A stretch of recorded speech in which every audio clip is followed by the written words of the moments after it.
What is that? I've never been more embarrassed for white basketball in my entire life than what was just on TV, and their names are KKKKKKKK. Like, what is going on? I was about to mention that that's probably too many Ks for some organizations. You are listening to the Group Chat Podcast. And good evening to everyone, and welcome to the Group Chat Podcast. Case Gisclair here with the boys. Nick Hebert to my right, Damien St to my left, Tommy Badeaux at his River Ridge Studios. We've got a fun show coming your way today. We're going to be talking about all sorts of things, and in the world of fighting, we're going to talk about some boxing stuff. We got some MMA stuff to cover. We got Bryce Boudreaux, who will be joining us via the phone lines in just a minute to talk about Cage Warrior Championships 37, which was this past weekend out there in Houma. We will talk about LSU baseball winning the national championship in the College World Series. And, oh, yeah, we're going to be live during the entirety of the first round of the NBA draft. So should have a fun show coming your way. We've got a bunch of different things to talk about. We will be ranking things a little later on. We got a Rank That segment. Looking forward to that. We got some really tough ones in that. Lead off the show, kind of asking you guys like we always do. How was the weekend? How'd everything going? What's life like right now for the boys? I'm really glad that we decided not to come on Sunday evening because I had a lot of hate, man. A lot. And I'm not one to really cry on Facebook about sports. I cry about everything else, but man, it was bad. It wouldn't have been a good it wouldn't have been good energy release. It would have been hateful energy release. Yeah, and just to let everybody in on the know, obviously we're talking about travel basketball and the debacle that could possibly be at times. If any coaches are listening, Landmark International, don't go to their events because they're complete trash. No reason to follow the rules. All you got to do is maybe mention something, and you cleared from any rules that may happen. Hats off to the team that beat us because they beat us. But when you come with 7 new players on Sunday that you didn't have on Saturday, and the rules state that you have to have played in a game on Saturday to be eligible to play on Sunday, a little frustrating. And then you got 2 kids with 7 fouls that don't foul out. And it's just absolutely dreadful. That's Landmark International. Do not go to their events. They're complete garbage. Where was their tournament at? This was at Madison Prep High School in Baton Rouge. I did get talked to Coach Jones out there. Really, really good guy. Yeah. We chatted for a while. He told us some stories about how he came down to South Lafourche when Ross West was playing, and how he went down to ECO and got to see all the boats, and he went down to Fouchon and stuff. That was pretty cool. Coach Jones, multiple state championship winning coach. It's good to catch up with those folks. Good deal. What about you, Nick? How are we doing today? Hey, I'm doing pretty good this weekend. Watched LSU win a national championship. That was pretty cool. Let's go. Watched the Pacers blow it in Game 7. Not good. Yeah. Blow it as in an Achilles. Blew it. So, Sunday was pretty cool. Nothing has happened yet this week. Looking forward to today. Let's go group chat. This week has absolutely blown by. Yes, it has. Oh, my God. It's already Wednesday. We're going to be at the weekend before you know it. But let's talk about it, boys. This weekend, we've got some boxing stuff. Deontay Wilder will be fighting in Wichita, Kansas. That'll be on pay-per-view, $24.99. And, boy, it's crazy. Deontay Wilder is not even the biggest fight of the weekend, because you got Jake Paul and Julio Cesar Chavez Jr. this weekend as well. But let's start with Wilder taking on Terrell Herndon, 24-5. Or you guys are buddies with one of the members of his team. I don't know that I need to see him fight again. Must win if he wants to get another fight in his career. What are we expecting to see from the Bomber this weekend? Probably a quick knockout, if I had to guess, just looking at Herndon's record. Nothing crazy. He's got multiple wins against people with really bad records. He's got a loss against somebody that's probably shouldn't have beat him. Just a get-back fight for Deontay Wilder. Expect him to dominate. Pretty cool that he's fighting in random Wichita, Kansas. I think you mentioned the arena already. It's where the Wichita Shockers play their basketball game. Charles Koch Arena. Yeah, it's pretty neat. 10,000 seats. Undercard littered with some interesting fights for sure. I know $25 will not keep me away from watching that fight. You're fighting a dude in Herndon who last fight won a split decision against a 7-0-1 dude, Rudy Silvas. But the fight before that won a split decision against Myrie Coleman, who's 8-9. So that's not the best. A dude who got knocked out by Richard Torres. I mean, Nick, look, Wilder's got to knock this dude out, right? I mean, like, he's got to get him out. It should be a first-round knockout. Wilder's on a different level than this guy. I know Wilder's lost 4 out of his last 5 fights, but he's still on the top tier of heavyweight boxing, and this guy is not on that level. This guy, he got TKO'd in round 1 by Corey Barlow, who's 2-4-2. Eesh. And the guy hasn't fought in a year. He hasn't fought against top guys, and Wilder, all his fights are against top guys. Should be easy work for Wilder. Look for a first-round knockout, and he's looking for a bigger fight after that. But it shouldn't be too difficult for. So let me ask you the same question Casey asked me weeks ago about Victor's fight, Nick. What does Deontay Wilder have to do to Terrell Herndon to make this a successful night for him? He's got to get him out quick. He's completely capable of knocking this guy out early, within the first minute of the first round. Even being off for that long and not having success in the ring? I think he's 24-7 on a low tier of boxing. Boxing has tiers, and if he steps up, he might be a 24-7 guy on whatever tier he's on right now. If he steps up to the elite tier, he's an 0-15 fighter. Once he gets in there with Deontay Wilder, who's fighting elite fighters, is going to show that he's not ready for that tier of boxing, and he's going to get out pretty quickly. If this is a 10-round unanimous decision win where he wins like 7-3, how embarrassing would that be? Very embarrassing. This guy, his last few wins have been against nobodies and has been split decision wins, or he's getting knocked out by very, very bad competition. So if Deontay Wilder wants any more fights after this, he needs to get this guy out quick. Do I think this is going to be competitive? Absolutely not. Pretty funny and interesting story. So JD's friend of mine, Deontay Wilder's manager / training assistant trainer, or whatever his title is, just all around good dude. They were in training camp in Boston right after the marathon bombing. Mm-hmm. And Deontay Wilder calls his team the Bomb Squad. Oh, boy. So they all had Bomb Squad shirts on. Oh, yeah, that's always good. Yeah, that's rather interesting. That's always a good thing. You are listening to the Group Chat Podcast. So we go to the phone lines, and we welcome Mr. Bryce Boudreaux to the show to talk some boxing, talk Cage Warrior Championships 37, and maybe even a little wrestling. Bryce, what's good, man? How we doing today? Man, I'm doing fantastic. Thank you guys so much for having me on. It's an absolute pleasure, and looking forward to it, guys. It was a great weekend for fights. It sure was, man. Let's talk about it. Cage Warrior Championships 37 went out into Houma, and everything that I heard from people who were there, it was a great show, and the fans left really happy and really pleased with what they saw. Tell us about the show. It was my first time ever working for Cage Warrior Championship. I've been knowing Justin Verdun for quite a few years now. We've always wanted me to come down there. It just hasn't worked out with my schedule. Finally, I had the opportunity to go down there. Guys, my first time announcing in Houma, Louisiana in 5 years since before the pandemic. I think the last time I announced in Houma was at the East Park Rec Center for Pro Wrestling 225. So it was cool to be back in Houma. The crowd was great. The crowd was lit. The fights were fantastic. CWC gives a great opportunity to a lot of the youth fighters in the future of fighting. The card was made up of a lot of those youth fights, and then we had your main card of regular MMA fights. I was very impressed. I really was. Bryce, tell us about the tag team MMA match. Justin was on there trying to explain last week what that was. That sounds interesting. What was it like watching that? Well, I've seen them before. Tag team submission only grappling, or tag team submission only jiu-jitsu, whatever you want to call it. I've announced plenty of those all over Texas, Houston, Dallas, a lot of those big jiu-jitsu hubs. Raging Fighting Championship and Bayou Fighting Championship has done those in the past as well. I mean, they're entertaining. I've heard people say that it's not really their cup of tea, but it's kind of like a bang for your buck, just a little something extra. You didn't think you were going to see that, and I tell you what, man, the crowd did not expect it. And whenever it happened, the crowd was like, "Wait, what?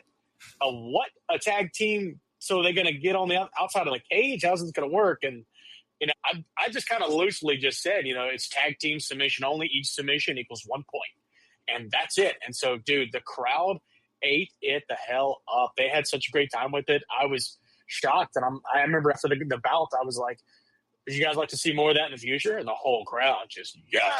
So maybe we'll see it in the future. I want to see another CWC card. No doubt, man. Look, tell us about the main event. We had the local guy, Borkowski, making his professional debut, taking on the experienced fighter, but the local guy came out on top. I'm sure the place was going nuts. First of all, I got to say, man, Nick Gay, that dude is no joke. For years, he held the top spots in multiple weight classes in the rankings of Louisiana fighters on Topology. I've seen him fight multiple times. I've announced him fight. Look, I mean, he's no lightweight. He is the real freaking deal. And Joe Borkowski, it just goes to show you how good Joe is. I'm really happy for Joe, man. He got the big time W in front of a hometown crowd, and happy for Joe. I mean, main event Joe Borkowski, you can call him at home. Bryce, a lot of lead up into that fight. A guy in his professional debut taking on somebody like Nick Gay with 15 professional fights, no matter how many he's won or how many he's lost, still definitely a solid opponent. How did you feel about the stoppage? Because I did get a chance to watch it on pay-per-view. I was unfortunately out of town, didn't get a chance to go, but was that a little quick? I know the announcers on the live feed were pretty disappointed. I'm not sure how the crowd reacted, but it seemed like it was a little quick. Well, you have an established official with Joe Blessed Pepe as the official for that bout. Joe now has a nickname. Everybody's got to have a nickname now for officials. I have no idea why, but Joe is the Blessed Goat. But Joe is an established official, and at the end of the day, it's all about the safety of the fighters. And even though the fans might think, oh, well, you can't stop it that early. At the end of the day, they don't know what it's like to be in that cage, to be within a few inches from those fighters. Whenever Nick Gay was not defending himself in that situation, ultimately, he's the official's looking into his eyes and he's looking at him. And if he's not defending himself, then he's got to do what's best for that fighter. And you don't want Nick Gay to have severe brain damage or anything crazy before he turns 50 or 40 or however old Nick Gay is. But I think it was the right call. I've seen some in the past where an official came in. It was like an RNC, and an official came in. The crowd lost it because they felt like the official stopped it too early, and the crowd's hometown boy lost, and they were riot. But at the end of the day, the crowd has absolutely no idea what it's like to be in that cage, to look into the fighter's eyes and see what's really going on. It's all about the health and safety of the fighters at the end of the day. We're not going out there and making them sign up to kill each other, even though it is technically legalized murder. Once that cage door closes, you're accepting everything to happen. So I thought throughout the night that the sportsmanship showed between all the fighters, whether it be the youth, the women, the main event. I thought that was very classy on everybody's part. You mentioned that aggression in the co-main event. It was a female fight. And I thought it was a kind of a tale of 2 rounds, I guess, or almost a round and a half. You had I believe they were from Texas. You had a boxer pretty much against a jiu-jitsu female, and just the styles of fights. It was pretty interesting to see. And towards the end of that first round, the jiu-jitsu, I guess, martial art took over and definitely beat the boxer. That is a great point. And Angelica Guzman, out of Plainview, Texas, and the gym that she's out of, Extreme out of Plainview, I believe. Man, they're just absolute double tough West Texas fighters. Raul Rosas, one of the guys that actually went through that gym. I'm sure you guys know who that guy is. Chihuihuis. But Angelica Guzman is legit. I remember seeing her earlier in the day, and dude, her personality, she was just having a great time before a fight. Like, it's like she was on cloud 9. And I remember talking to Brianna Roper, and she was just kind of locked in, laser focused. And at the end of the day, Angelica Guzman got the victory in round 2, I believe. And Angelica Guzman, a lot of people don't know, but I mean, she got into MMA to like get in better shape. We were talking at the end of the night, and she showed a picture of herself, what she used to look like and what she looks like now. I mean, it's crazy. Like, she just got in to get into better shape, and she's like, hell, I'm going to be a professional fighter. So happy for her, man. Hell of a win. And you talk about sportsmanship. I mean, right after the end of that bout, both girls got on the canvas and prayed. It was very cool. Bryce, let's talk a little professional wrestling for just a second and shift gears. You mentioned, when we were talking about the stoppage of the main event, how it's the goal to keep all of the fighters safe. WWE this weekend is taking their guys from America and moving them within 900 miles of what is currently a war zone. What is going on there, man? Like, I feel like this would have just been so easy. Like, hey, let's just move this to Las Vegas. Let's postpone this, whatever it may be.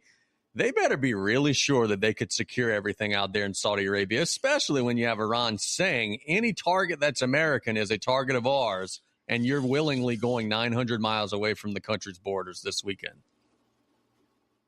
Yeah, you know, I have friends that work with the E with WWE, and I have a friend of mine, and I'm actually looking at what his recent social media post, and he's pretty much like, we're all good. We're over 1,000 miles away from all the crazy actions going on right now. You're right. They could have easily rescheduled the event because of what's going on. I don't know, you know, what the deal was with why they couldn't. Maybe they felt like they're not in danger. Maybe Saudi Arabia assured them that nothing would happen. So who knows? I think things will be okay. I pray that things will be okay.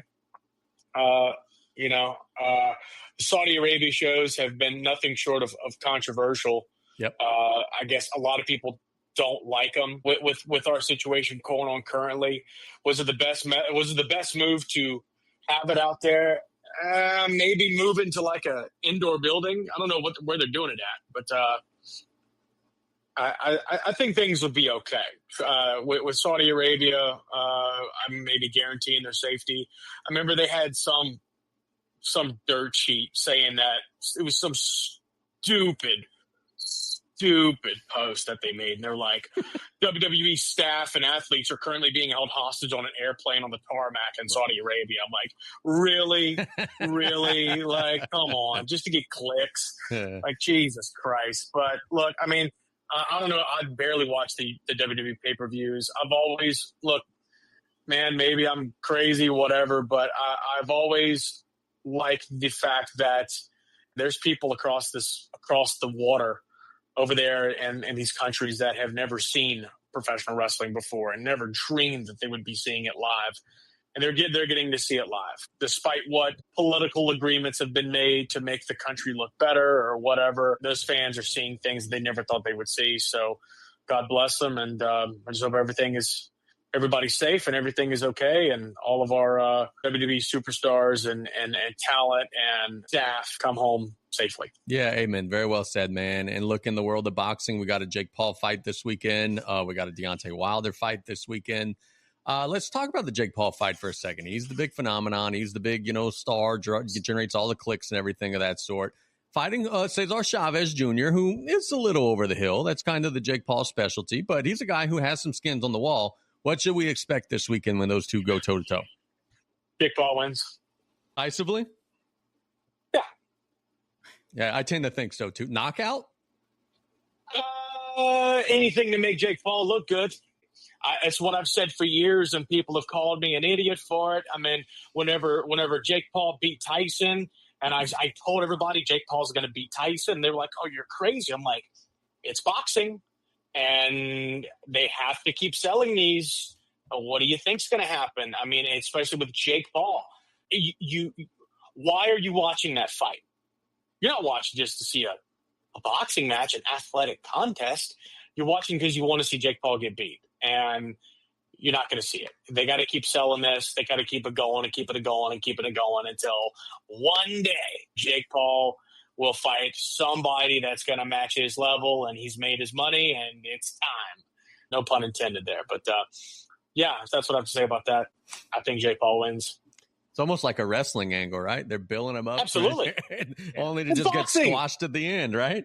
Dude, the same people that told me for years that wrestling is fake are the same people that thought that bought into the fact that Conor McGregor was going to beat Floyd Mayweather, and the same people that thought that Ronda Rousey was going to. Well, I mean, Ronda Rousey did, but whenever Ronda Rousey fought that Brazilian girl, killed her within the first round, everybody's like, that Brazilian girl talked about Ronda Rousey's dad. Like, yeah, you're bought into it, right? Like, so anywho, but yeah, that's what I think about that. At the end of the day, pro wrestling can be looked at on every single level, and that's what sells. Yep. Pro wrestling angles sell in real life.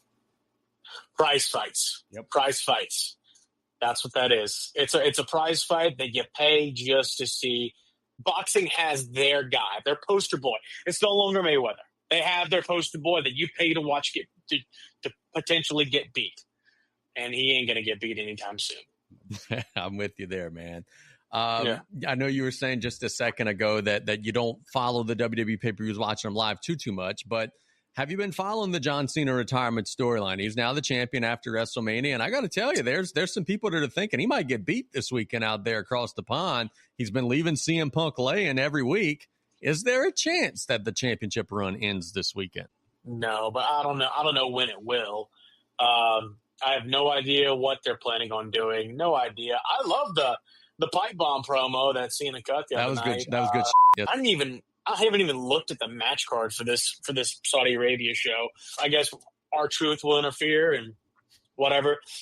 Cena ain't dropping the title anytime soon, though. Yeah, I agree. Same.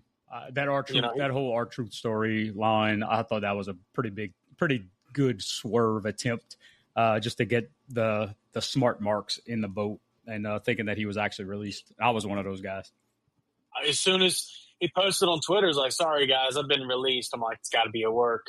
I mean, I can smell the work, dude. I can smell the work. That's the type of stuff that keeps me engaged with that. And I like you. I'm not very tuned in to what's going on right now. Just kind of watching the big headlines, but little things like that just keep me grounded and keep me pulled in. Bryce, what's on your schedule coming up, man? Where do we find you?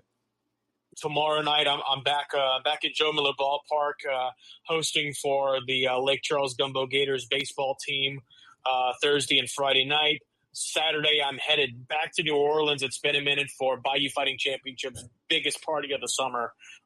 Yash in the main event. It's going to be great. Been a while since I've announced in New Orleans.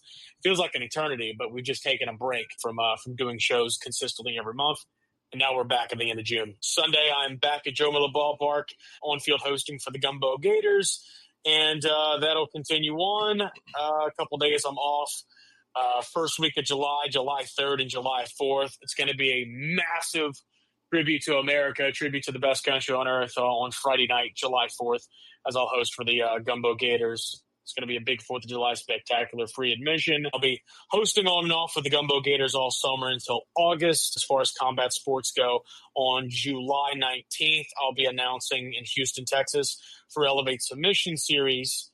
And July 26th, I'll be back on the Mississippi Gulf Coast working with my good pal Ricky Derwin. It's been a while, but I'll be back for his newest venture, Gulf Coast Gloves. Some of the best boxers from Southern Hand Slugfest, the best of the best, will actually have legit boxing bouts instead of slugfest-style bouts. And we will find out who is the best of the best at Gulf Coast Gloves. So it's going to be a lot of fun. But that's what I've got for July. August is a whole nother animal. It just never stops. Whenever you're Bryce Boudreaux, my schedule is crazy. August 10th, Elevate Submission Series back in Houston. August 16th, Elevate Submission Series in Dallas. And then August 29th, Baton Rouge, LaBerge Hotel and Casino, Titan Combat Championship, the day before LSU plays Clemson. So I've got to figure out how to get to Clemson, South Carolina, maybe by train. And we'll find out. That's good stuff, man. Bryce, I know you've seen Victor Hernandez a handful of times. He's in our chat. He wanted to make sure that he said hello to you. Tell us about Vic, man. He's one of the hottest prospects in the state, in the Gulf South. Tell us your opinion on where he could go and just what he's done so far in his career. The jalapeno from La Pointe. Dude, bro, I love Vic. I love his whole team. Vic's got such a bright future. I hate the fact that I haven't been able to announce him these past few go-arounds, but that's neither here nor there. But hopefully one day I'll be able to announce him again. Whatever he does will turn into gold. He's got the right team behind him, and we will see what happens, man. He's going to be one of those guys that you see on TV one day. I guarantee it. So, and he's got the hell of a personality, too. He's got it, and I wish nothing but the best for him, man. It's always a pleasure announcing him, always a pleasure seeing him fight. And, so the sky's the limit. Like I said, the jalapeno. There you go. And look, he actually pronounced the point right. That's impressive. Because he's had to announce him from there multiple times. That's where Victor makes sure that he's from. He represents. Dude, there was some fighter that I announced, and they were like, I'm from Cutoff. And like somebody's like, nah, he ain't from Cutoff. And he named some nickname of a city, and I never heard it before, and it was in French or something. And I was like, what? And it just sounded fun. Everything in French sounds funny, but and what he said was just, I'm like, I've never heard of that. He's like, it's a nickname for the area. It's kind of like Le Point, the point. This is something different, So I don't know. I've never heard. I forgot what the guy told me, but I said it. Maybe you guys remember. Hopefully in the future I'll be back with CWC. It was the first time ever, and maybe I'll be back in the future. I hate like hell that I haven't been able to go down there sooner, but it's not completely out of my control. All right, all good, brother. Thanks so much for the time. Be good and safe travels. You got a busy summer ahead, brother. Absolutely. Thank you guys for having me on. I look forward to doing it again in the future if you want. 100%. Open invite for sure. Thanks, Bryce. Oh, hell yeah. Thank you guys. We appreciate Bryce Boudreaux doing a good job. And look, you told us before he came on and said, hey, look, man, he speaks well. He's very bright. Yes, he is. He did an outstanding job there. A little insinuation that those Paul fights might not be straight edge there. I like that because I tend to agree. But he did say that it looked like it was a good time at home, and everybody that I know that went said the same. A lot of folks were doing the whole watching the game on the phone, watching the fights in the cage type of thing. It was a great night, and everybody seemed to turn out. Big crowd, and it was another good event by Justin Verder and his team. They do a fantastic job, and being able to order that on live stream and not being home and not being able to go and still witness the action was pretty neat. Definitely worth my $21.99 for sure. Y'all, the NBA draft is about ready to start. We will be keeping you up to date with what the Pelicans are doing. They are going to be supposedly one of the more active teams. We'll give our thoughts and our reactions on the McCollum trade, which happened yesterday, which netted the Pelicans the 40th overall pick. That won't be today. That'll be tomorrow in the second round. But there's a lot of people saying they might use that 40th pick as leverage to kind of maneuver or trade or whatever it may be. The two guys I've seen linked to them are Dookies, both of them. You're surprised by that? Nope. I guess the third one would be the guy from Rutgers that nobody else wants. Yeah, I would like VJ Edgecombe. That would be nice. Use our picks to trade up. Here's the thing about college basketball, and I watch a little college basketball now. I don't even know who any of these guys are, bro. Nice. Like outside like the first 3 or 4 dudes, don't even know who any of these guys are. So let's talk about this, shifting gears slightly. We've now had 2 picks in the draft. We have Flag go first to Dallas. Harper goes second to the Spurs. I know you were watching this. First, that crowd shot of the people in Maine was the most pathetic thing that I've ever seen in my entire life. People having like construction paper signs like, hey, and we love picks or something. Like, that was the most forced thing that I have ever seen in my life. That's the first thing. The second thing, when Harper gets picked, like you would expect a dad to be excited. Ron Harper is miserable. He's like, why am I here? He's yawning. He wants to go to sleep. Like, no excitement, no energy so far in the draft. He's old. It's like, where's this draft happening at? Is it Central Time? I think it's always in New York, huh? The Garden, I believe. I don't know. The NBA draft is probably the least interesting thing in the world to me. But, yeah, he's old. He wants to go to bed. He played with Jordan. He can do whatever the hell he wants. He's been talking about how there's multiple Rutgers players going in the top 10. Their record was 15-17 on the season, 8-12 in conference. What conference would they even play in? They're with Ohio State now. Did their coach keep his job? He shouldn't. Apparently, he's a good recruiter, but he's not a good coach. Who was their coach? Johnny Jones? So you getting Dylan Harper going at 2. You got Ace Bailey probably going 5-6 area, and you can't even get a winning record in conference. And that's the thing, Nick. Like your Rutgers, your non-conference schedule is going to be 10 teams that you should beat, right? At least right off the top. So that means they didn't beat anybody. That was a 50-50 game all year long. Rutgers losses this season: Kennesaw State, Alabama, Texas A&M, Ohio State, Princeton, Indiana, Wisconsin, Purdue, Penn State, Michigan, Maryland, Iowa, Oregon, Michigan, Purdue, USC. So you got 2 top 10 guys. How you losing to Kennesaw State? Go pull up Kennesaw State's schedule and tell me some of the teams they lost to. Kennesaw State got them by 2 at There ain't Kennesaw State. no way they were worth the Schedule. Nope. Whoever CBU is, There's UCI. No There's teams that they lost to. I don't even know who they are. Right. That's what I'm getting at. And they're beating the team with the lottery picks, man. who was the rest of their roster, though? That's a good question. It doesn't matter. That's exactly when you're playing Kennesaw State. That's exactly it right. was, It doesn't I matter. see guard Dylan Harper. There's Ace Bailey, Nick Hebert, Casey Gisclair, Damien St, Nick Pierre, Tommy Hebert, Badeaux. Not bad. 15 and 17 with that group. The best practice team ever. They put it on the Merrimack Warriors for sure. The Pelicans made a trade yesterday. CJ McCollum, adios amigo. Pelicans get Poole from the Wizards. I think we would all agree that this doesn't make the Pelicans a championship contender, sure, but they are shuffling the deck. They're trying some things. I think that Saddiq Bey, if he comes back healthy, is a good piece. The only question I would have is that McCollum was an expiring contract, and the one thing that the Pelicans don't have is salary cap flexibility. Jordan Poole's in the contract for 2 years, so that kind of is a little puzzling to me, why they would take longer-term money. Tommy, I know you looked up this a lot, and I saw you debating it with fans on social media a little bit. What were your thoughts as New Orleans pulls the trigger and goes ahead and gets rid of probably their leader in C.J. McCollum, brings in Jordan Poole, and just kind of rearranging things a little bit? I mean, so just to kind of answer exactly what you said, I don't think they were a championship contender before the trade anyway. Right. So I like that they got younger. I think this might have been some Murray insurance because Poole, although not a true point guard, plays a lot with the ball in his hands. The Zion's a point forward. I don't mind the move. We get younger. I do like Bey. He's a nice 3-and-D guy. He hustles, plays hard-nosed defense. Didn't play last year. No, he's not. You just described a white guy. Saddiq Bey. He has a great motor. Yeah. High motor. Real lunch pail kind of guy. Coach's son. Nick, you're a big Pels guy. If anybody's getting beat up by Draymond Green, I don't want him on my team. Well, reportedly, a lot of the Warrior locker room kind of lost respect for him after that, and that's part of the reason why he got traded. Like, he got knocked out cold. Got pieced up. Right. So it's not a big, tough guy that you're adding. McCollum was kind of your leader. But I think Tommy touched on also, like, you ain't winning with either one of them. So you get a younger piece. We'll see. Here's what I want to say. Like, I'm not crazy about the move right now, but if it leads to some other things, like, this is just part one of a process. We'll see how it goes.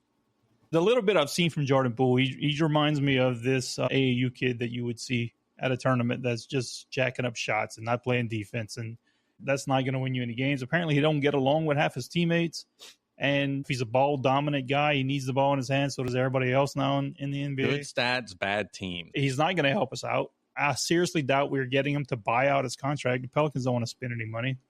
You can't trade him. Once you get him in a trade, you can't trade him for a certain amount of time, so he's going to be on the roster for a while.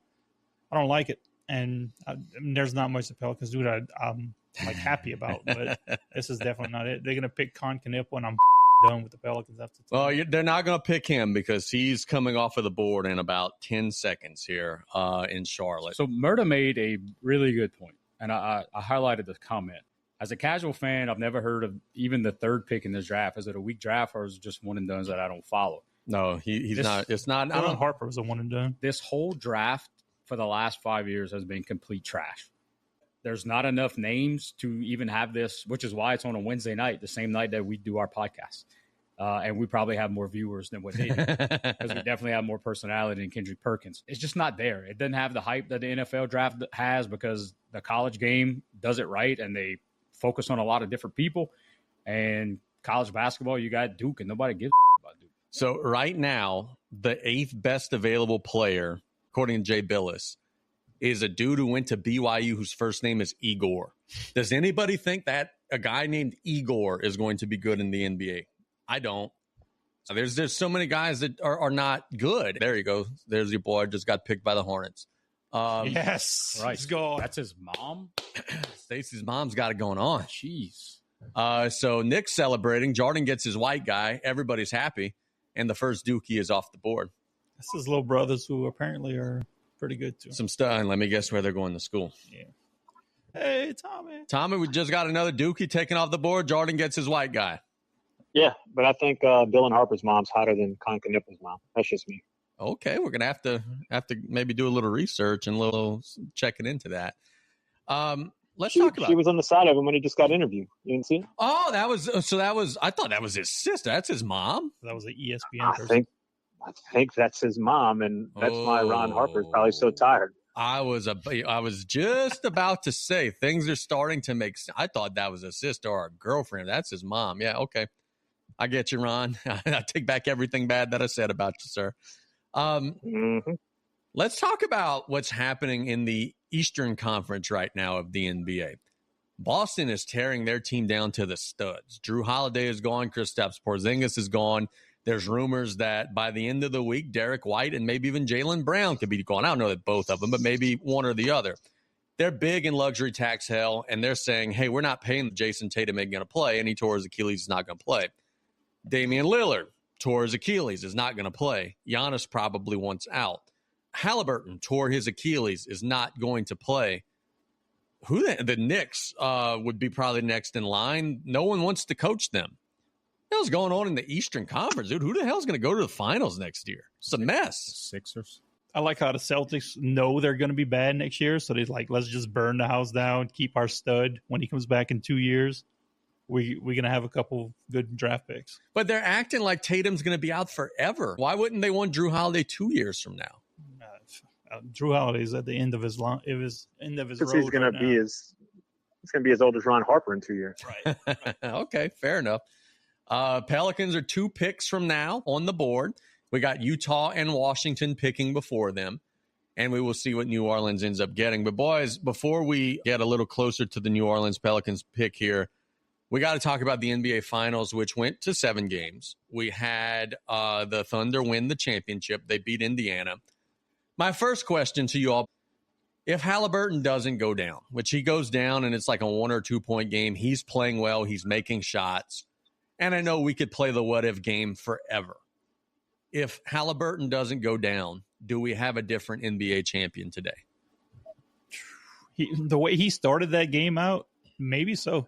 Like, he was lighting it up. I wouldn't consider him a scorer, but dude was scoring in the first quarter. So he's shooting Steph Curry deep threes, and he's knocking them down. It looked like Pacers were going to take that game early on. I know that Indiana did hang around for a little while after. But it just kind of felt like somewhere around the middle of the third quarter, they were like, okay, TJ McConnell's our best player right now. We're not winning at all. It felt like they just kind of let go of the rope a little bit, whereas I don't think that would have happened if they would have still had Halliburton. I feel like that happened in spurts every game, though. You gave Halliburton a rest, you bring in TJ McConnell off the bench, and then it's just the TJ show. Like, that guy's driving, getting to the lane, getting layups, making steals, getting assists, and he was just fun to watch. And we got our 5 we're gonna have in there. Once they come out, it's the TJ show. What is that? I've never been more embarrassed for white basketball in my entire life than what was just on TV, and their names are KKKKKKKK. Like, what is going on? I was about to mention that. That's probably too many Ks for some organizations. You're not wrong. You are certainly not wrong. That is a very interesting family that Michael Jordan has just bought stock into. Utah has now got their pick in. We'll tell you who that is in just a second. But how did they not get the first pick? Because the Mavericks rigged the draft. Yeah, say the Mavericks. Or the commissioner rigged the draft. The Pelicans should have been 4th at worst. Ace Bailey, who reportedly is like an egomaniac kind of sort of, no way Utah picks that dude, right? That has conflict written from the start. Utah wanted Concanippel so bad. They're furious right now. We'll find out. Tommy, would we have a new champion if Halliburton stayed healthy? I don't think he would have pulled it out, but I will say this. They just need to just build him the statue right now. I don't think after everything that was said about him this season, overrated, this and that, people doubting him and all that, after what he said and what he went out there and did and laid it on the line, he's not paying for a meal ever in the rest of his life in that state, at least in that city. He put it on the line. I think a lot of people wouldn't have. Maybe a certain LeBron James would have probably, I need to prolong my career and think about my future. And Tyrese Halliburton, I think, might have, maybe on a second contract, obviously would have another max or 2 coming. Kind of risked it. I got to give him props. And to Tommy's point and what he's referencing there, he said from the surgery table, I would do it over and over and over again. Says he has no regrets. He said what was at risk is not anything compared to what we were trying to do, which is do something special for the city. That was an awesome statement, Damien. There's not very many athletes like Tyrese Halliburton who's willing to do those types of things. So speaking of those injuries and the number of injuries that you listed earlier, I was listening to Matt Barnes on a podcast this week. I believe he has maybe something with Steven Jackson, which is insane. Is it Up in Smoke podcast or something like that? It's not the Knipple family. And he mentioned that the number of games that these young men are playing or these young ladies are playing from middle school on is having a tremendous effect on those injuries. Is that up for debate, or is it just that the number of games, or is the actual amount of time that you spend on the floor, whether it be in training, whether it be a trainer that's just taking your money and not giving you anything for it? What do y'all feel about that? I don't buy that. I saw exactly what you were talking about, but like dudes used to play 80 and 82 games in the NBA every year. I have a theory, and I've been saying it for a couple of years now. I really believe, and by the way, Ace Bailey was picked by the Utah Jazz. I think that the NBA guys, frankly, now lollygag the entire season.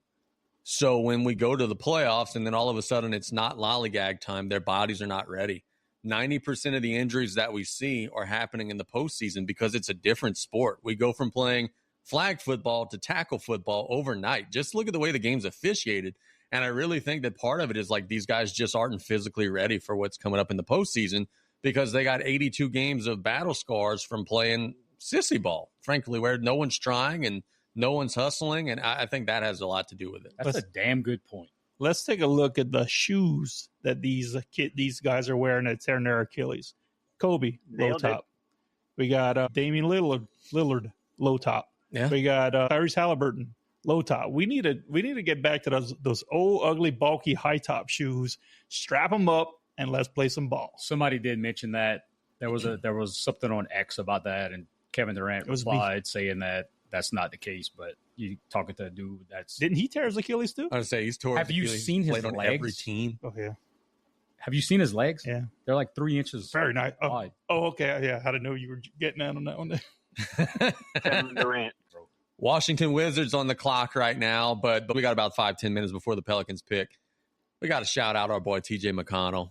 If you would have told me on April the 1st, be prepared because in the NBA Finals, it's going to be the Oklahoma City Thunder going 7, slinging bullets with TJ McConnell. I first would have laughed. I second would have said, what the team is TJ McConnell on? And then I third would have laughed again. But yet here we were for a lot of the NBA Finals. It was Halliburton not 100%.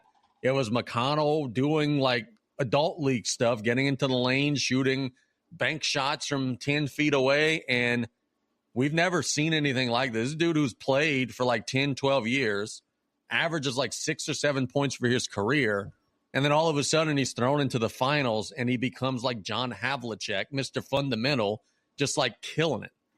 He is going to look back at this 20 years from now and tell that story. And even his grandkids are going to be like, that's not true. I've seen your stats. You're lying, Pawpaw. But that's exactly what he did the last couple of weeks. Guy can get to whatever spot on the floor he wants to. And he's money from mid-range. He can make a layup. He can get in the lane with the big guys and make a layup. He's feisty on defense, getting steals. He's good. He's getting assists. The dude was averaging 11.3 points a game for the first 6 games of the finals. In game 7, 16.6 rebounds and 3 assists on 8 for 13 shooting in 28 minutes.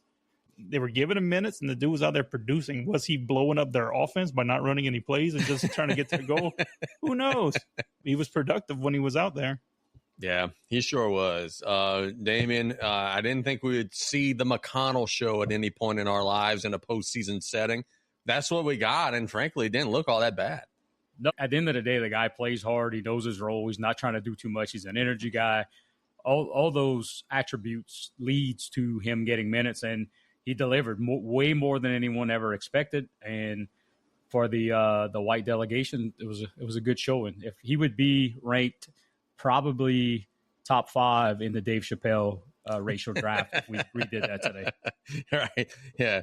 So McConnell deserves his props. Attaboy to him. And now it's going to be curious. I think he's a free agent. I'm curious to see, like, can he cash in on this? Got a 1 or 2 year deal, maybe $10-12 million a year from Indiana based on what he was able to do in the finals. Let's talk about this for a second. We go now to the LSU baseball team. They win the national championship. They roll through the College World Series without a loss.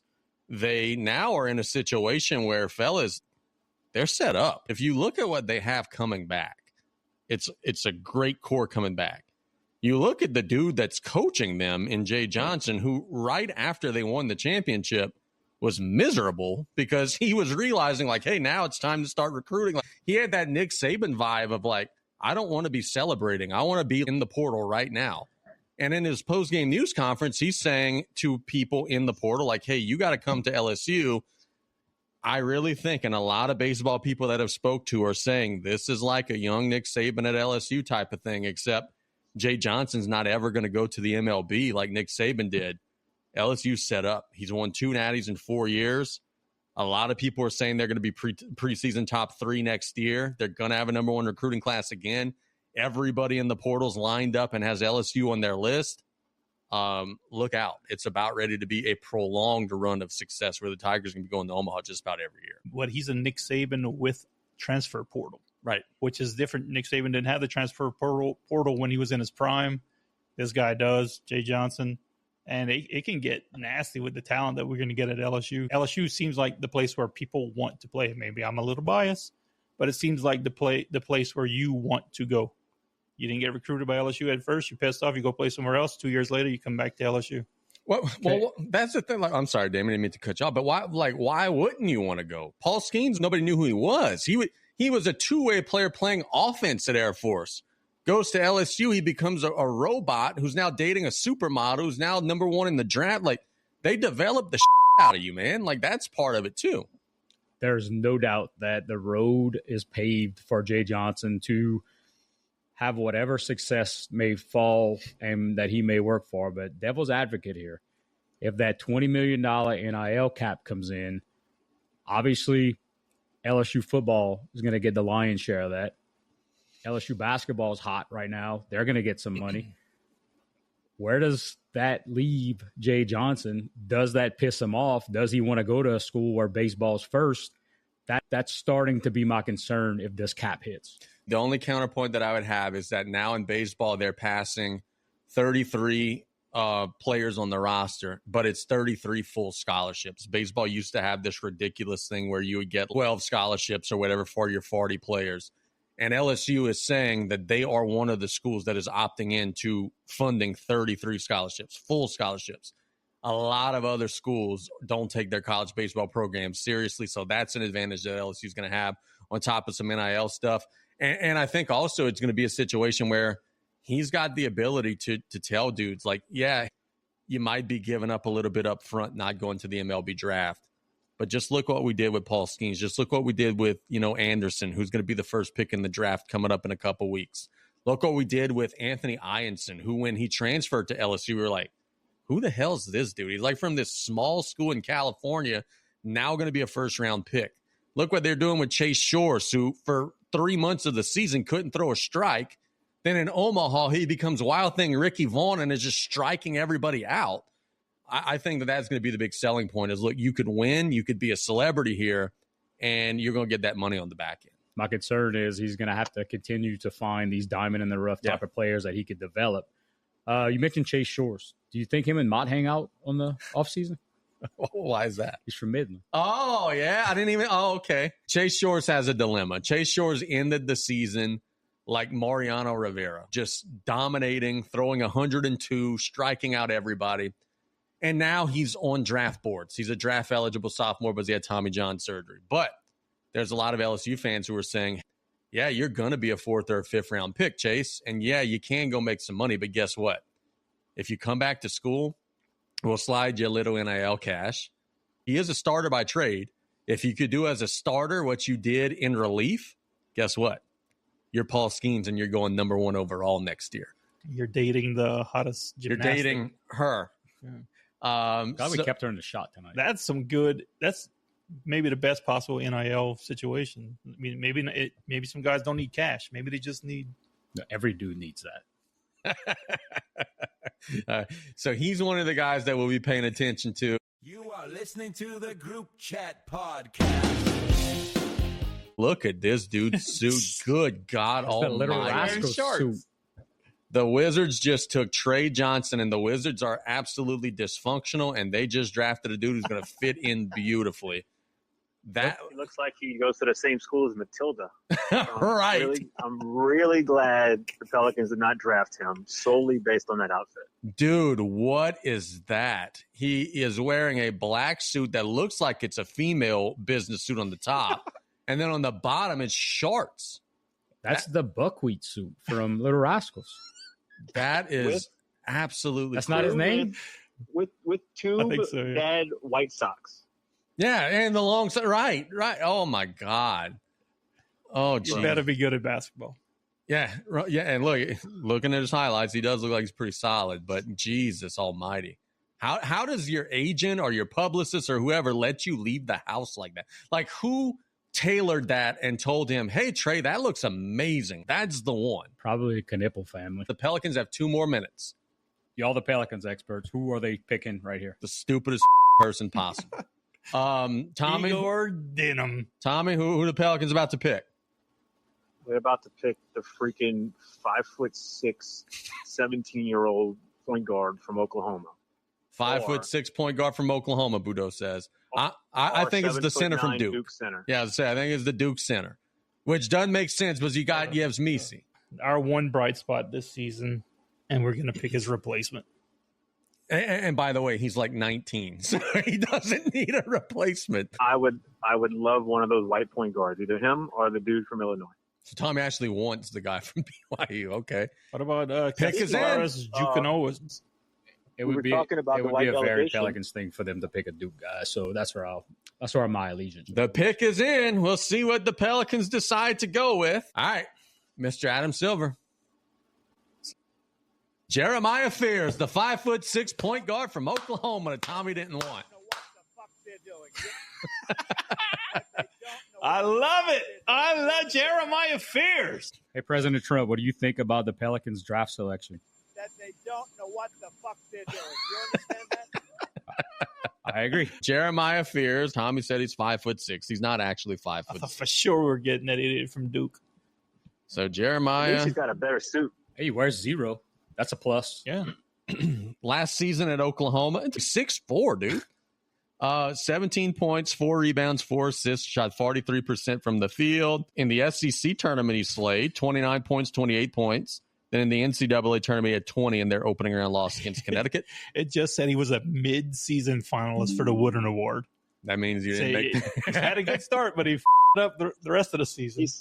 He skipped high school. He should have been graduating this year, but he played in college. Y'all want to hear something that'll maybe make you guys less excited? They lost to LSU at home this year, 82-79, and he was 5 of 15, so he wasn't getting buckets. Look, to Nick's point here, down the stretch of the season, except for in the SEC tournament, my guy was ass. Against Auburn, 1 of 8, Tennessee, 3 of 8, Missouri, 3 of 13, LSU, 5 of 15. He had a 4 of 14. He had a 2 of 14. He had some games there that the engine wasn't quite running, but Okay, Jeremiah Fears is the guy for the Pelicans. Shooting is not his strong point. Let's hope he can play some defense, maybe. Well, he has games Pass that he the ball. lights it up, so it's like Boomer, but they just drafted Marcus Thornton. Like some games he kills it. Man, I love Marcus Thornton on the Hornets. Tom, give me a letter grade, Tommy. A, B, C, D, F. If it stays like this and they don't trade him with a package, because the NBA is famous for that after the fact, give me it a C. See? Think that's fair? I see. Yeah. I'm giving it an A+. A+. As a shirt maker, somebody with the last name Fears is money. I like this guy. I'm back on board. Let's go Pelicans. Oh, Where's all this size hate coming from? Just checking Twitter. Undersized guard with no length. He shot 44% in the rim and under 30% from 3. Will be picked on defensively. This will have to be a guy that has to overcome his size limitation. He's 6'4". Tommy over here saying he's 5'6". This is ESPN listing him 6'4". That means Oklahoma had him 6'4". He very well could have gone to the combine and been 6'1". That I don't know. And the last sentence on that tweet. Only a matter of time before Pelicans go full rebuild. That's what you want to hear after your first-round draft pick. Casey just said that he can't shoot. Damien just read that he can't defend. He's a defensive liability. Okay. Fits beautifully. I use NBADraft.net a lot because player comparison is Doc Rivers and Brandon Knight. Oh, I used to love championship. Is that a ceiling floor with Doc Rivers being the ceiling and Brandon Knight being the floor? Yeah, I don't know. Weaknesses, 28% on threes, not a high-level shooter in high school. Shot mechanics were good. Streaky from deep, needs to have greater consistency from three. Must be a better decision maker and cut down on his turnovers. A good free throw shooter. Thanks, ESPN. Yeah, that's what we need. Lights out. So Fears measured 6'2.5" barefoot at the combine. Yep, that's where we get in the size thing. He was listed as 6'4", but apparently he's 6'2". But even still, that's not extremely as much as Kim. 6'4" in shoes. You have 2-inch heels on your shoes. Got those shoes off of TikTok that make you taller. It's the same thing they were talking about with Ace Bailey, though. Apparently he was 6'10". They measured him at the combine. He's like 6'7". One of my jobs when I was at South Lafourche was to can I just hang up on this asshole? I just did. It's not that night.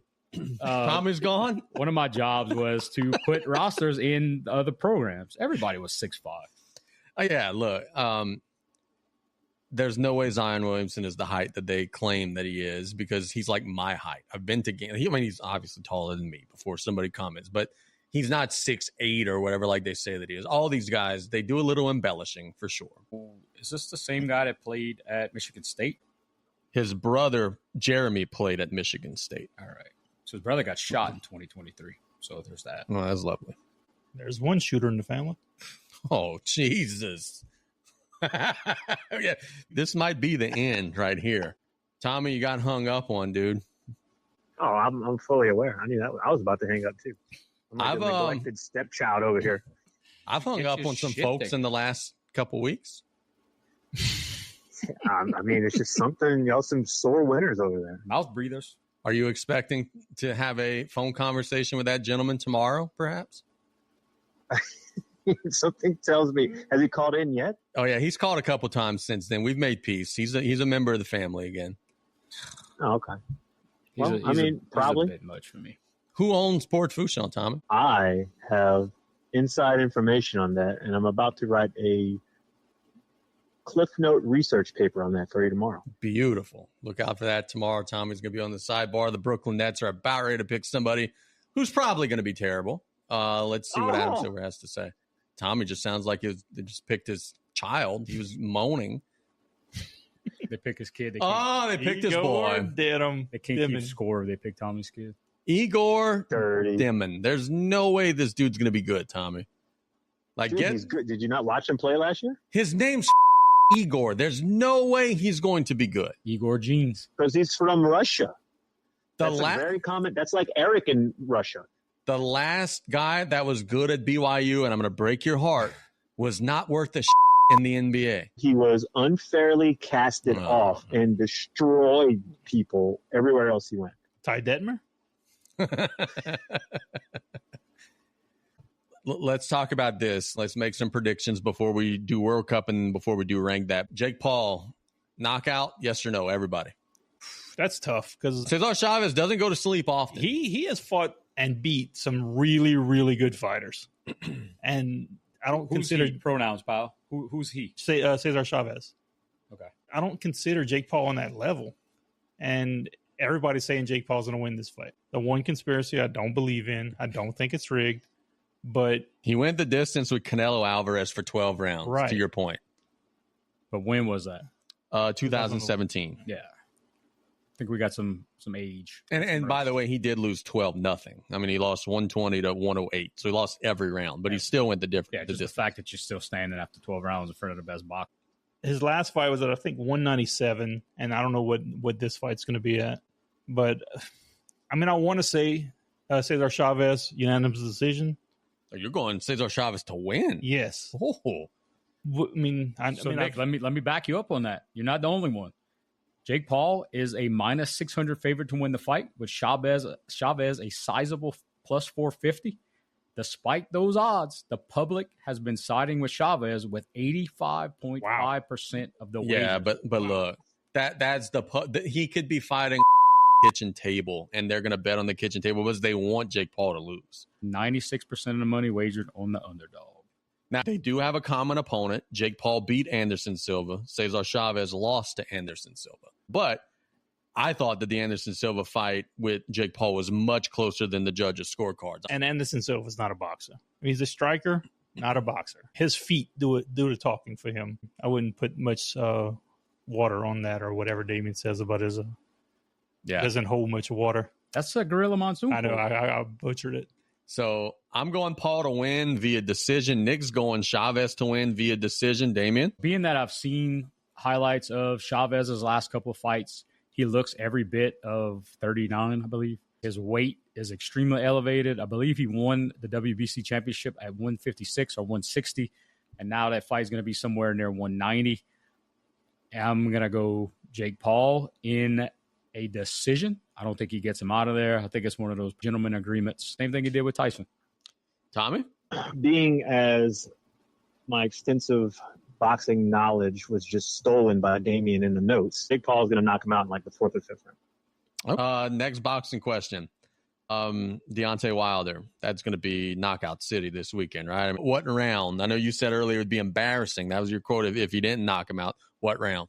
Within 1 or 2 minutes of the first round. See, I think the dude's going to be good enough at like running away for a while. I'm going to go middle of the second round. I think he hurts him at the end of the first, gets him out in the middle of the second. Damien? I'm going to go 3. I don't know why. That's just my intuition telling me that Deontay has been out the ring for a little bit. He's probably going to want to get that feel back for just being in the ring again. Obviously, he's doing this to catapult himself to another big fight. I just think he gets a couple of rounds in. And just FYI, Paul and Chavez Jr. is going to be contested at cruiserweight, which is at the 200-pound limit. I'm going Wilder in 3 because I know it won't go 7. Okay. Question. Solid. How many punches do you think Deontay Wilder's going to land in that first round? Jabs included? Yes. I'm going to go 19. I'm going to go 30. Okay. How many power punches alone you think he's going to land? I just said 19. 13. I'm going to go 0. Do you think Herndon can take 13 power punches from Deontay Wilder in the first round and make it out the round? I think taking, no. Avoiding, yes. I just don't see, like, once that straight right comes out. Okay, but he doesn't throw a straight right. He throws a wide looping right. He throws that weird jab and then straight right, and one of those, and Herndon's going down. I hope you're right, because I do like Deontay Wilder. Just don't think he's any good, dude. Last time I saw him was last June. He got the shit knocked out of him by some Chinese dude that I don't even know who he was. He's like 7 foot something, that Chinese guy. Yeah, that's a big motherfucker. There's a bald bull from Punch Out. The 42-year-old Chinese guy knocked him out. What's his nickname? And the next time that guy fought, he got knocked out. What's that Chinese guy's nickname? Big Bang. Big Bang. Bang Shrimp. So solid bald bull reference. Yeah, like Tommy, go pull up his picture, dude. He looks just like bald bull. Like I don't know that Wilder has it anymore. I hope you're right. I hope he looks good, because I'd love to see him beat Jake Paul. Wilder might not have it to beat top guys anymore. Herndon never had it. Would Wilder beat Jake Paul tomorrow? Easily. Yeah. Okay. Too big. All right. Hey, so real quick, before we jump off the boxing train, on the Jake Paul Chavez Jr. undercard is Holly Holm. Yes. She started as she was a Hooters waitress. I was real big into boxing back when she was in her heyday. She's 43 now, but she used to actually fight in a Hooters uniform. Got really good. Went to MMA, kicked ass. The UFC. Yeah. Oh yeah. And didn't she beat Rousey? I think they had some back and forth battles, I believe. I'm not sure if she won or not, but she did. No, she beat Rousey Rousey's heyday. Is that the arm bar? She hasn't fought. Knockout. She hasn't fought in knockout 12 years on the boxing. On the side. boxing, yeah. 33, 2 and 3. Holly Holm's nickname 3 Mile Island, because that would be amazing. Yeah, that's good stuff. What's going on with Shannon Briggs, dude? Nothing on Box Rec anymore. Well, it was there. Apparently, it's Les Paul's champ. All right, but we got a MLS team that is in the round of 16 at the FIFA Club World Cup. Messi, dude. If Messi brings this home, we need to elect him to the Senate, something. He needs to get some sort of permanent status in the cabinet. Because I thought the MLS would get ran out of this thing. But, man, our little old team from Miami making some things happen. Nick, what's going on, bro? I have no idea because I didn't realize this thing was still going on. I did not know about this. I saw a couple matches earlier, but then I completely forgot about it after watching LSU and NBA stuff. How many coaches they got on that little team? Tommy, I think you put this on the list. What's going on, man? Our little MLS team's kicking some ass, bro.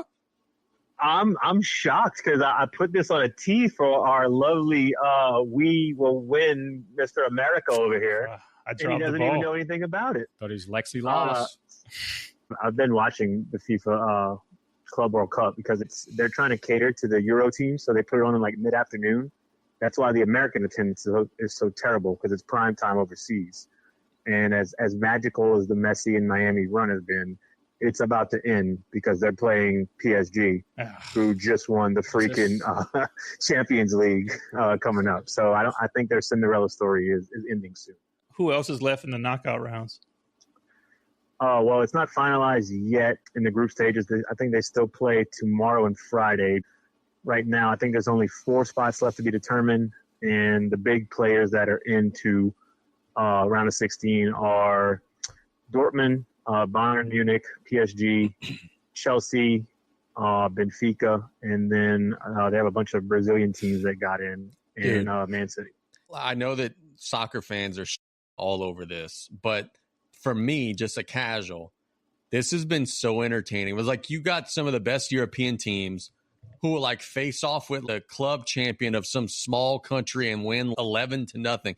It has been so fascinating to me watching the haves face the have-nots and just seeing the skill difference.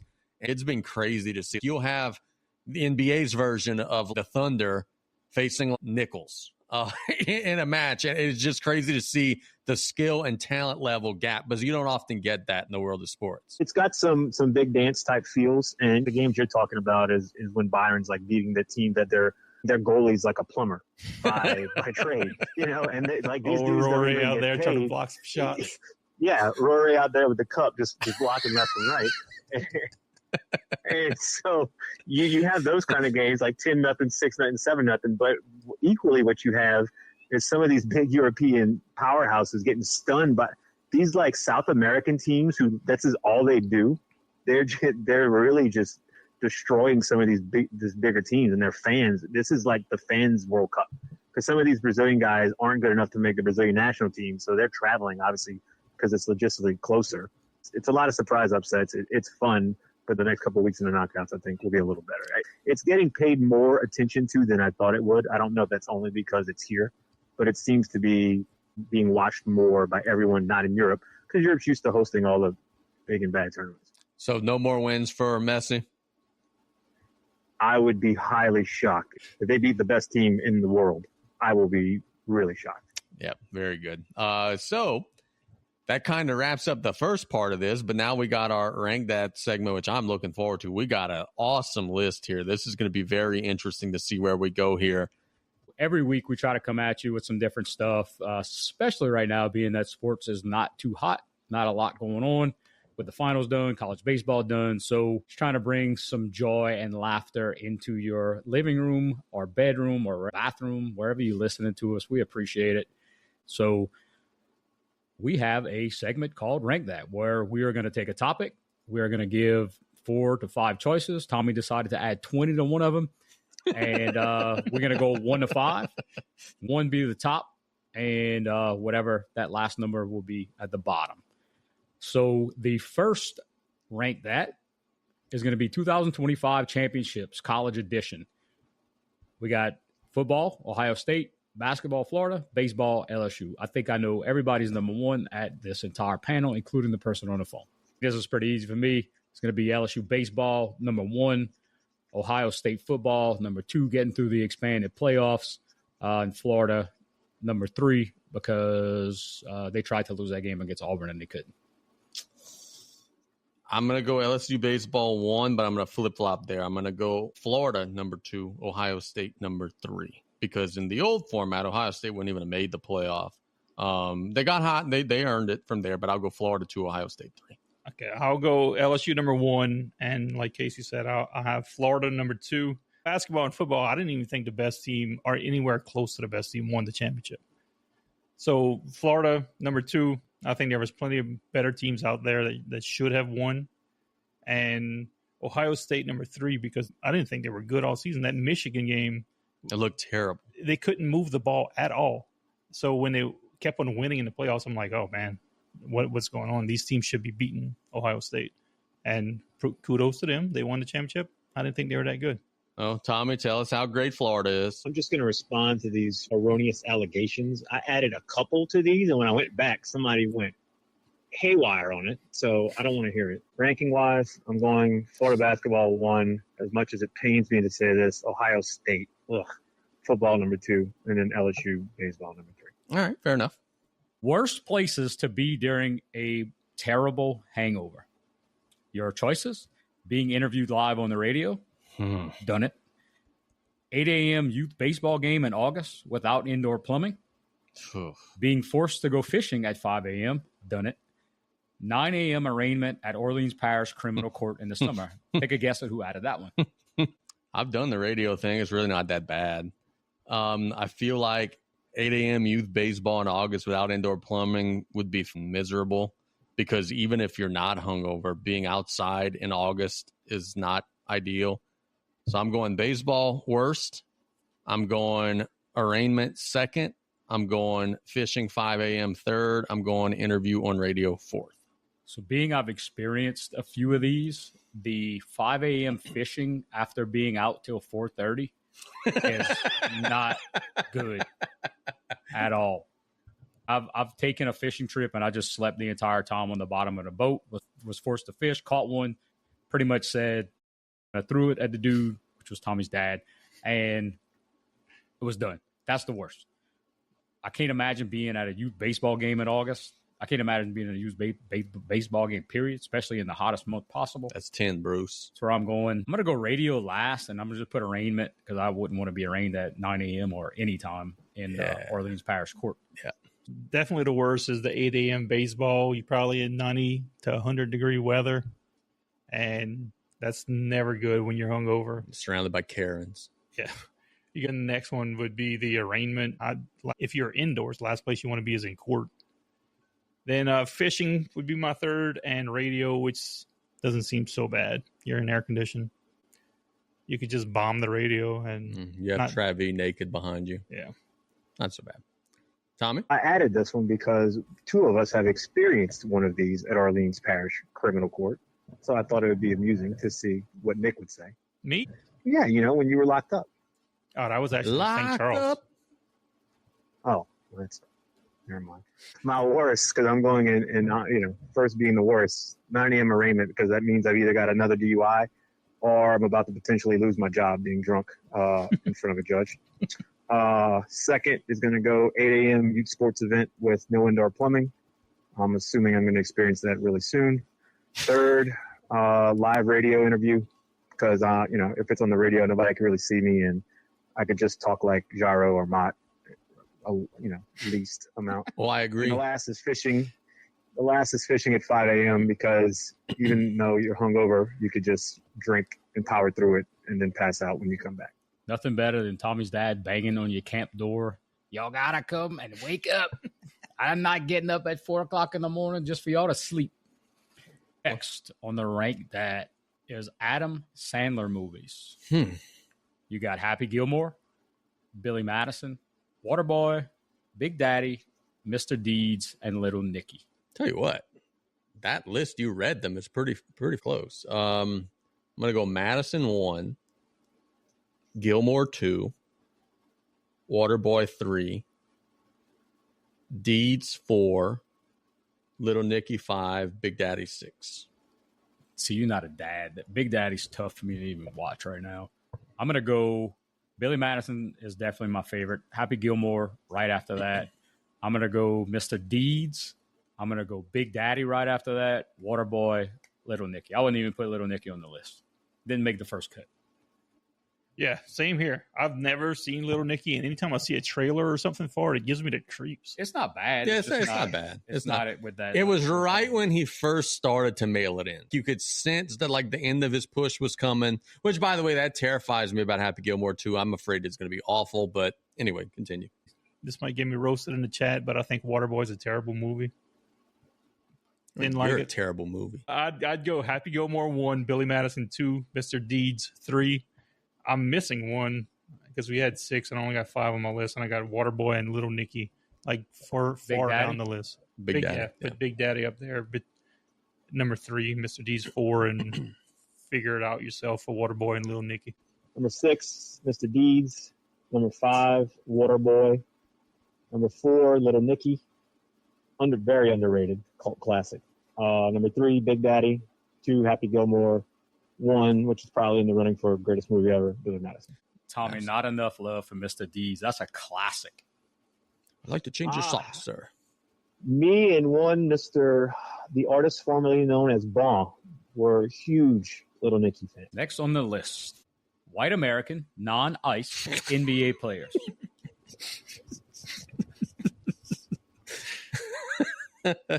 We're going Larry Bird, John Stockton, Chris Mullin, Mark Price, Dan Marley. Man, I know that Larry Bird was the best player, but he didn't have the best career. John Stockton did. He played for 20-something years. Stockton 1, Bird 2, Mullin 3, Thunder Dan 4, Mark Price 5. Stockton over Bird? Bird was a better player. Stockton had a better career. Stockton had better stats, maybe. Like Stockton is the NBA's all-time assist and steals and all that. Bird's not the first in anything. Bird is way better. My number 1, by far, Larry Bird. Then I got Stockton 2, Chris Mullin 3, Mark Price 4, and Dan Marley 5. Man, Mark Price was so good. Better than Mullin? Yeah. Mark Price was solid. I'm going Bird, Price, Stockton, Mullin, Marley. Jeez. Boudreaux? Price over Stockton? Yep. All he did was pass. Stockton also has the record for steals in a career. I think. Yep, sure does. He was 5'2". So here's probably the only good thing to come out of the draft tonight is that, I will not say his name, but the person who was drafted first was the first white American since 1977 to be picked number 1. Who was the last one? We got that on our little trivia game probably about a month and a half ago. Kent Benson. Jesus, that sounds like a WWE jobber. That was one of the 3 first-round picks we could not remember in our little Sporkle game. Yeah. Oh, we still didn't remember him. We didn't learn anything. Where the hell is Jerry West or Kevin McHale on this list? Right. Kevin McHale was slightly left off because I was trying to keep it to 5 because I knew we had to actually remember the rankings. And I didn't want to put on anybody that I never watched play. Okay, I could see that. I could see that for Jerry West. But 1, Larry Bird, 2, Chris Mullin, 3, John Stockton, 4, Dan Marley, and 5, Mark Price. Y'all sleeping on Mark Price. What Mark Price ever did? I'm going to go pull up. Mark Price had Craig Elo and Steve Kerr. And Brad Daugherty. He was the best. Larry Nance. He did the white boy thing. He was the best free throw shooter ever. He was a good free throw shooter. So was the guy that the Pelicans drafted tonight. So was Rick Barry. Also should maybe be on the list. I ain't going to lie here. Look, Mark Price had a 17-point and 10 assists per game season. That ain't too shabby. Like, he was pretty good. Mark Price was legit. He was a thorn in Jordan's side. They put Elo on him. I was about to say, he couldn't even guard I didn't Jordan. say he was guarding him. He gave him trouble. Speaking of that, I noticed you were in trouble when you walked in. we didn't talk WNBA today. Interesting. Angel Reese last night, 6 of 12 shooting, 18 points, 17 rebounds, 6 assists, 4 steals. Interesting also that Caitlin Clark last night had 8 turnovers, 3 of 13 shooing. We didn't bring that up. I thought that was interesting. Last week, both of y'all said, I'm not watching this anymore. I'm done. Oh, I didn't watch. I bet on the I bet on the game. Watching the WNBA. No, I was let me know when whatever team Reese plays on gets to 10 wins. Reese plays on gets to 10 wins. But you see, I find it funny. No, like we talk about wins. What has Caitlin Clark ever won? Ever? Nothing. Thank you. But she's winning now. The hearts of America. That's what she's won, Casey. The only reason we are talking about the WNBA is of Caitlin Clark.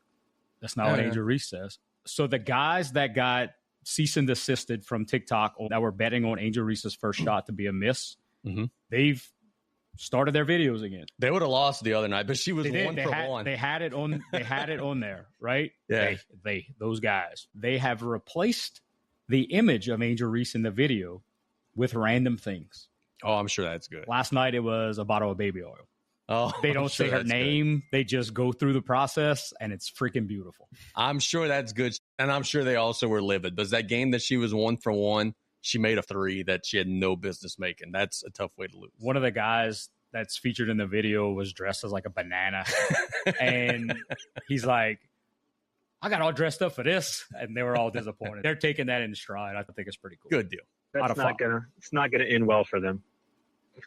I mean, they're not saying her name. They're not showing her. I don't know. You're the legal expert. I'm not going to pretend to know anything about that.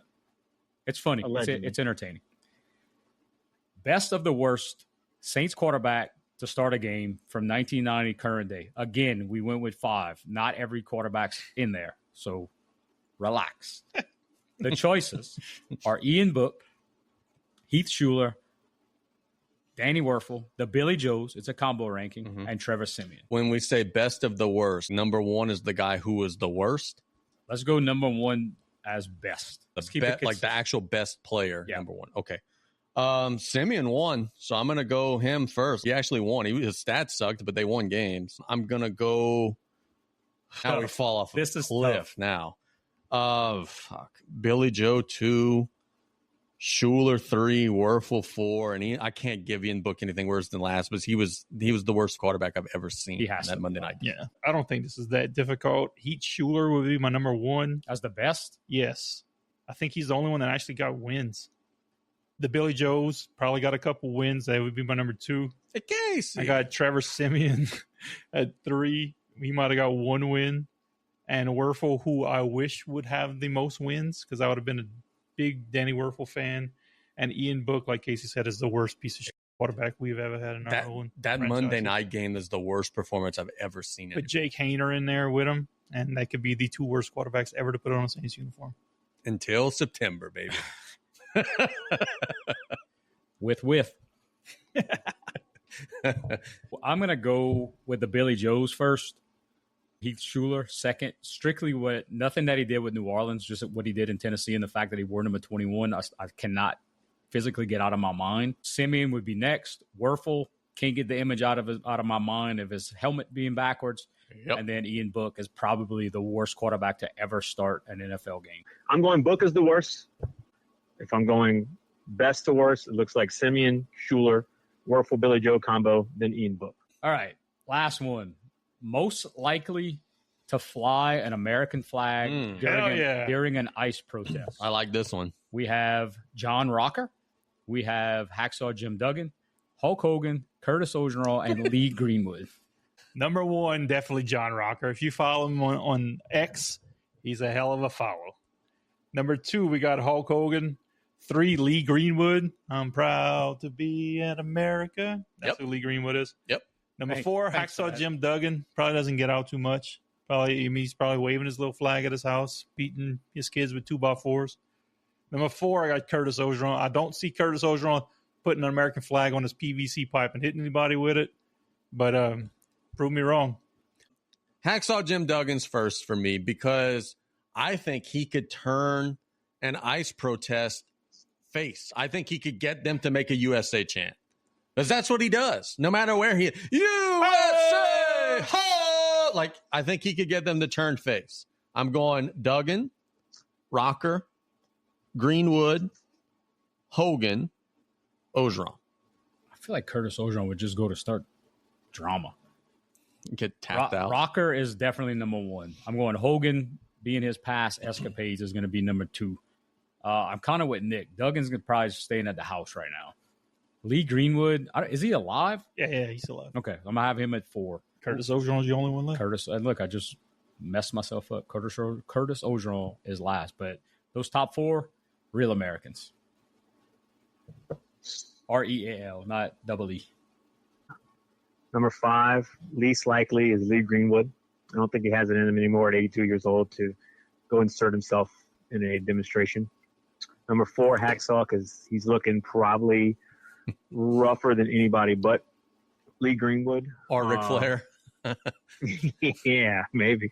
Number 3, who might pull a Ric Flair after the Ice-capade comes after him, is Curtis Ogeron.